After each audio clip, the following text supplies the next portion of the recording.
পৃথিবীতে অনেক অদ্ভুত ঘটনা রয়েছে, যেগুলোর রহস্য এখনো কেউ বের করতে পারেনি। এমনকি বিজ্ঞানীরা এটার ব্যাখ্যা খুঁজতে গিয়ে হতাশ হয়ে পড়েছেন। সেসব রহস্য আপনাদের সাথে তুলে ধরার জন্য আমি রহমতুল্লাহ আছি আপনাদের সাথে। ভিডিওতে যাওয়ার আগে সাবস্ক্রাইব বাটনে ক্লিক করে অপেক্ষায় থাকুন নতুন রহস্যের জন্য। 1518 সালে ফ্রান্সের স্ট্রাসবার্গ শহরে ফ্রাউ ট্রফিয়া নামের একজন নারী হঠাৎ রাস্তায় দাঁড়িয়ে নাচতে শুরু করেন। তার নাচটা ছিল উদ্ভট এবং রহস্যে ঘেরা। কিছুক্ষণের মধ্যে সেই জায়গায় আরো শত শত মানুষ এসে মহিলাটির মতো নাচ শুরু করে। তাদের থামার কোনো নাম নেই। তার নাচতে নাচতে এমন এক পর্যায়ে চলে যায় যখন পিণ্ড থেমে যায়, শরীরের ঘামে গুঞ্জমারিতে মিশে যায়। তারা ততক্ষণ পর্যন্ত নাচে যতক্ষণ না তারা মৃত্যুবরণ করে। এদের কেউ কেউ ক্লান্তি হয়ে হৃদরোগ ও অন্যান্য কারণে মারা যেতে থাকে। কিন্তু নাচ থামানোর কোনো উপায় ছিল না।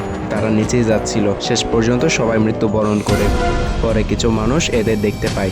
তারা সাথে সাথে এদের উদ্ধার করে পরে চারদিকে ছড়িয়ে পড়লে এই ঘটনাটি সবার মধ্যে আতঙ্কের সৃষ্টি করে।